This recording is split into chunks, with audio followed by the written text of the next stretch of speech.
Hello, greetings to the conference delegates at the Acquisti e Sostenibilità conference. My name is Bob Purdy, and I am with the Fraser Basin Council, which is a not-for-profit organization based here in Vancouver, British Columbia. The Fraser Basin Council is the host to the BuySmart Network, which is a program of the Fraser Basin Council that is advancing sustainable procurement and supply chain transformation throughout British Columbia and Canada. It's my pleasure to introduce my colleague, Tim Reeve, who is the co-founder of the BuySmart Network.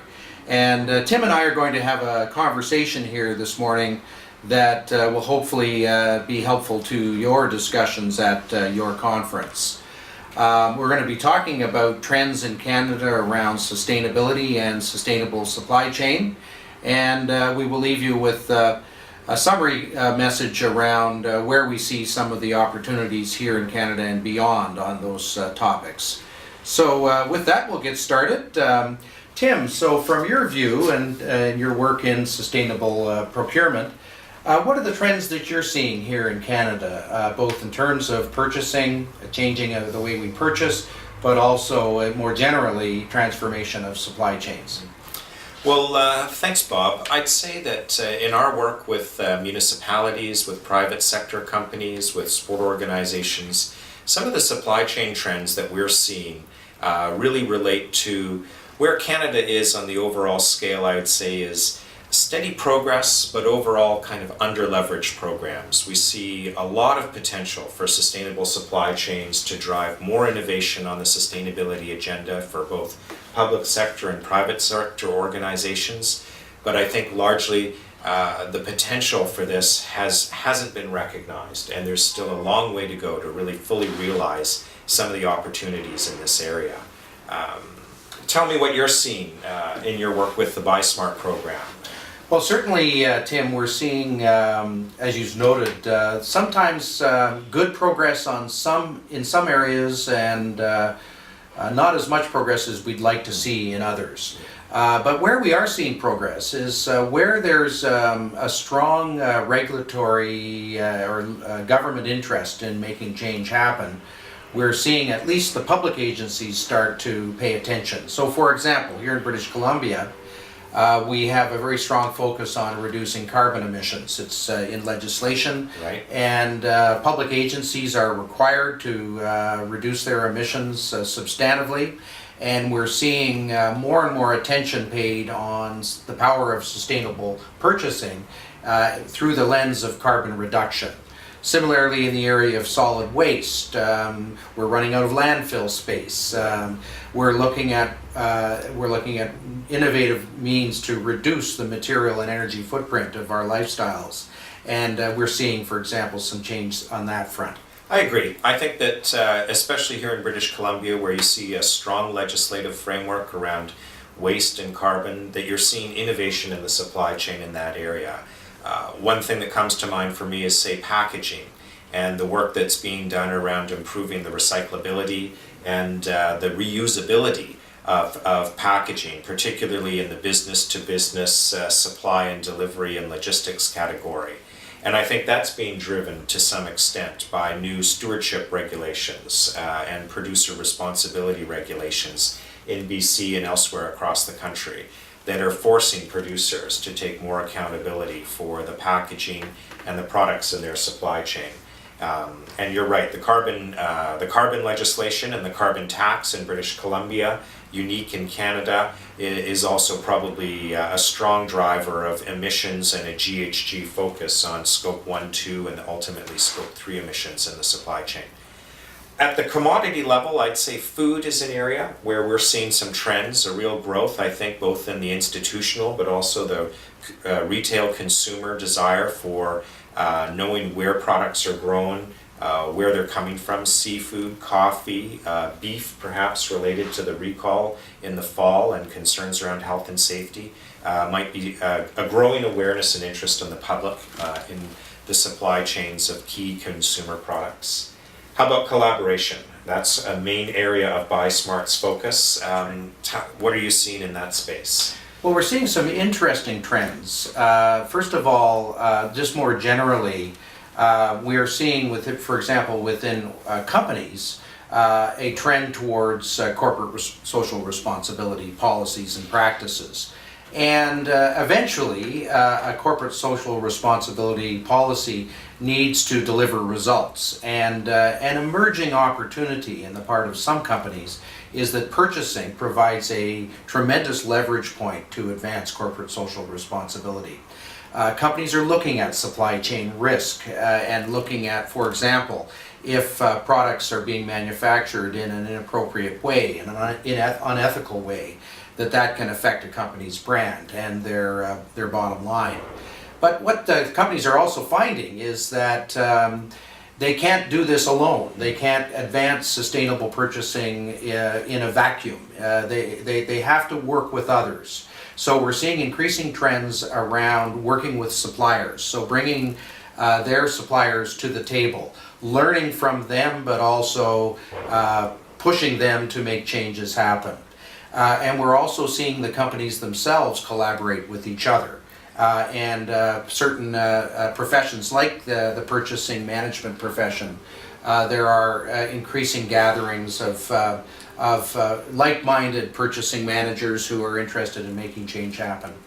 I have to say though, the Buy Smart Network exists because there isn't enough facilitators who can bring people together to collaborate on this topic. So this role we play as a catalyst for collaboration is a really key role and a very appropriate role for a non-profit organization that has a social mission. Yeah.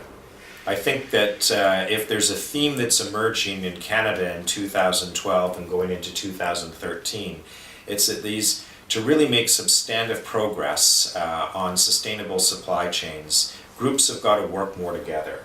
This isn't a practice that's been really resourced with a lot of emphasis. There aren't big budgets in procurement departments to drive innovation. Sustainability groups within private sector organizations are spread thin amongst the myriad of things that they're needing to do. But this is a key linchpin between going zero waste, going carbon neutral, local economic development. Supply chain drives all those corporate priorities. And I think working together, the sustainability folks within an organization, the finance people, they're a powerful set of allies at the executive table to kind of raise the level of discussion about the opportunity here.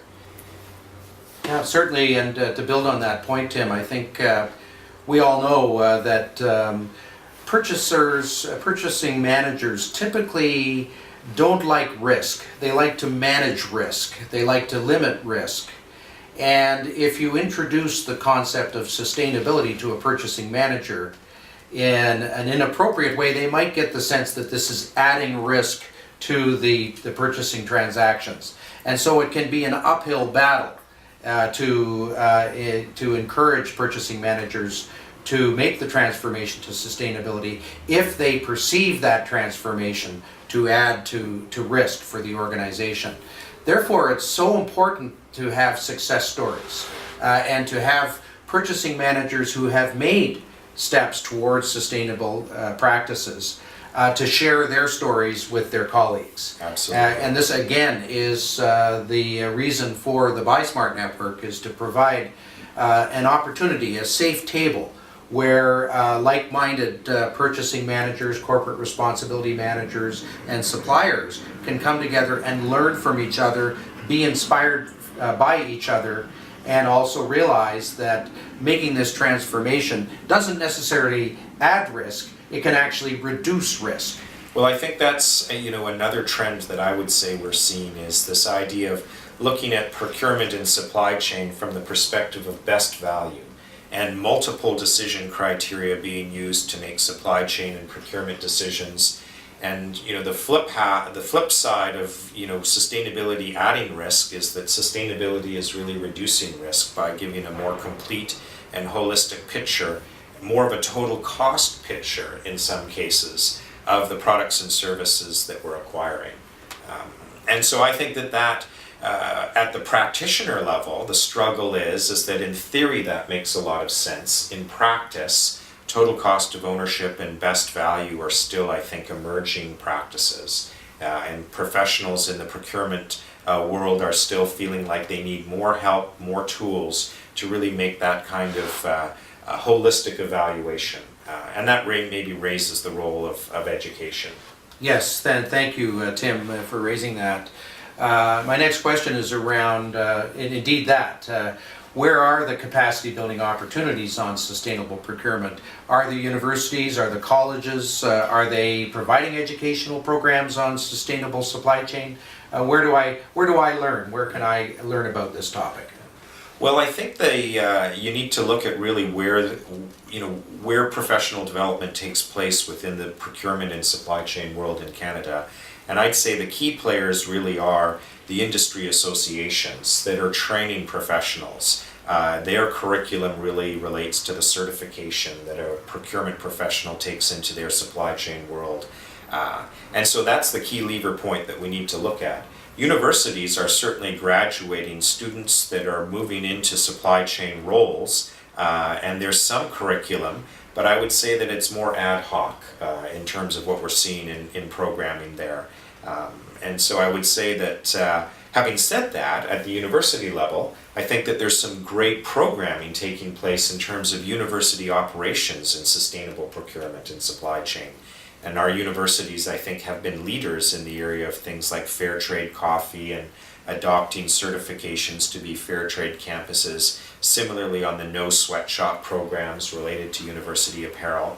So I think they're helping to build a culture, but professional training is really coming from the industry association.